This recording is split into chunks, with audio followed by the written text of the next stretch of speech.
In Psalm 19, we read, Torat Adonai Tzmima Mishivat Nefesh. God's Torah is perfect. The Torah renews our soul. On the face of it, who can disagree with this statement?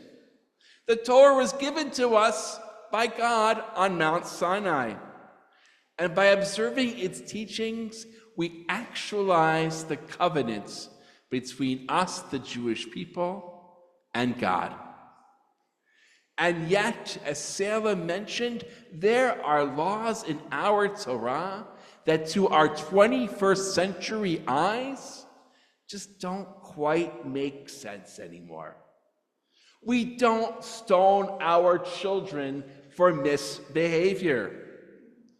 We need to defend ourselves from enemy, but we don't commit genocide just because someone belongs to a particular ethnic group.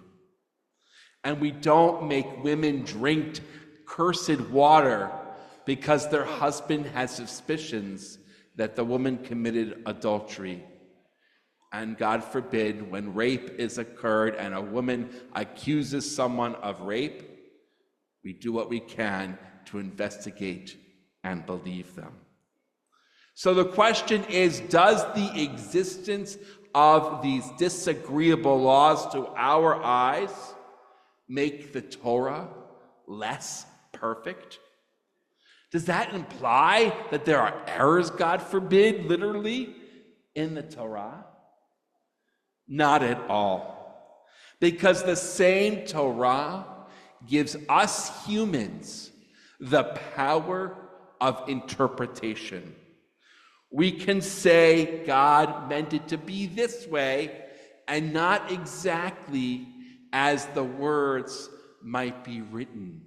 God gave us the opportunity to do midrash, to take meaning out of the text without actually changing any of the inked words of the text. And in that way, the Torah is like every legal code that ever existed. It requires interpretation to be actualized in real life. The world is dynamic. And so we train scholars to look at the tradition and to look at change conditions and then interpret the text to come up with how to actualize the laws and words into life.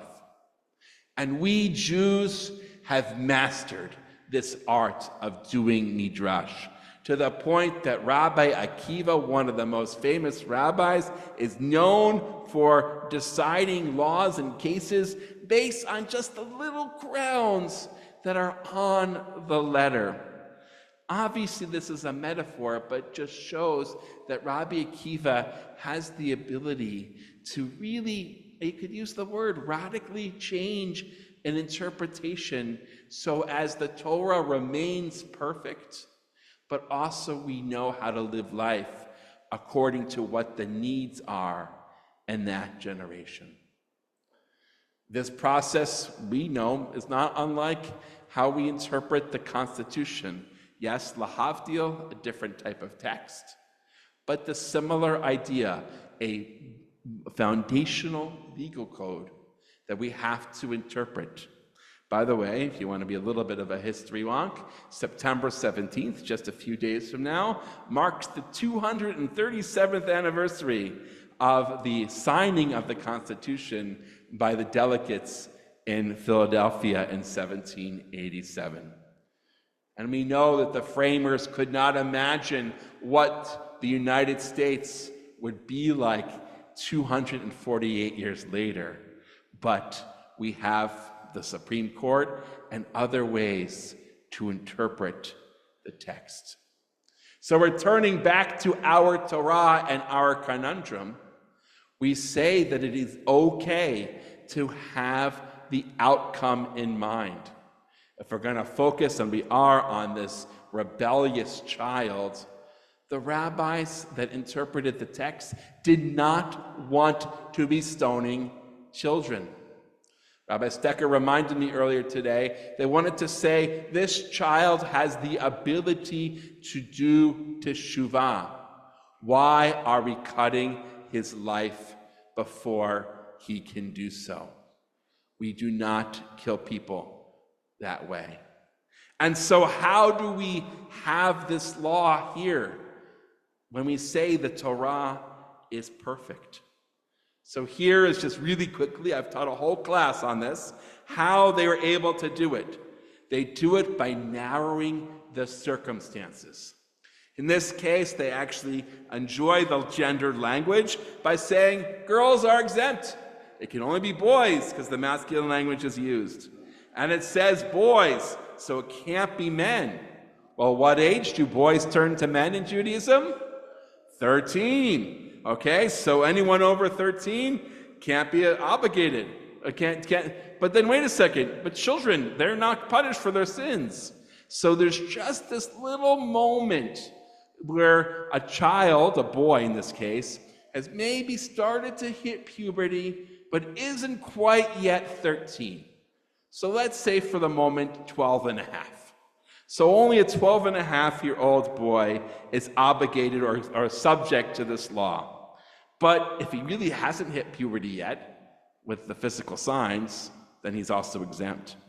Then it says the boy didn't listen to dad and mom's voice. Uses the singular. So dad and mom have to have identical voices. You can't be able to distinguish between dad and mom. It starts to get funny. Okay, now it gets even crazier. Okay, didn't listen, or it says he's a glutton and a drunkard.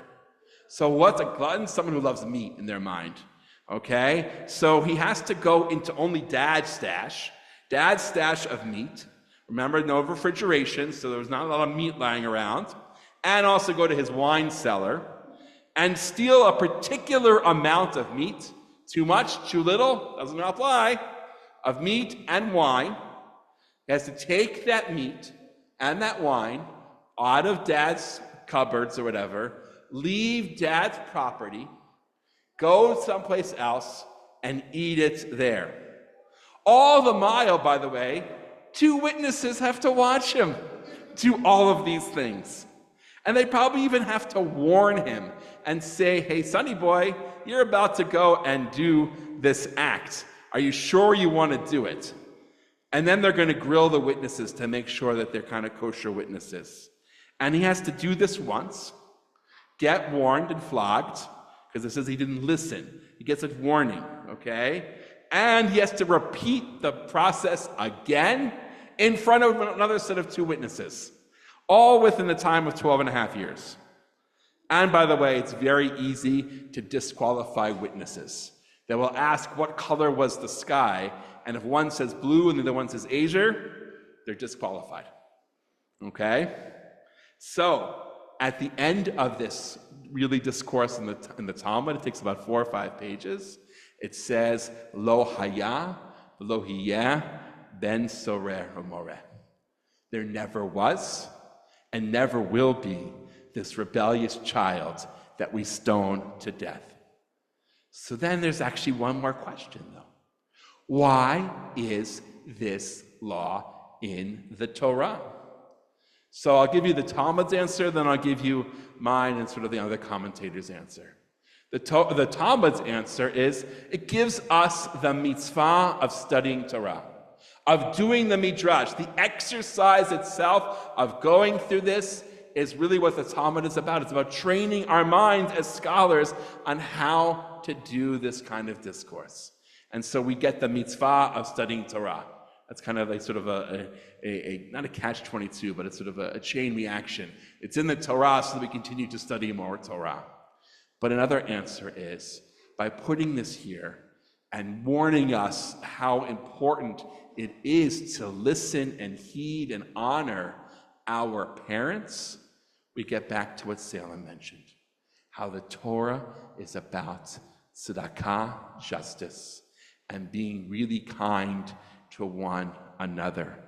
And when we do that, when we really see between the lines, even in this week's Torah portion, how many times it said, don't oppress the stranger, don't oppress the slave, even while giving us some of these other laws that, again, to our eyes, did not look as appealing, that it was really telling us kindness and justice, loving our neighbor as ourselves, is the entire Torah. And when we do that, we can say, Torat Adonai Tamima, the Torah is perfect, Meshivat Nefesh.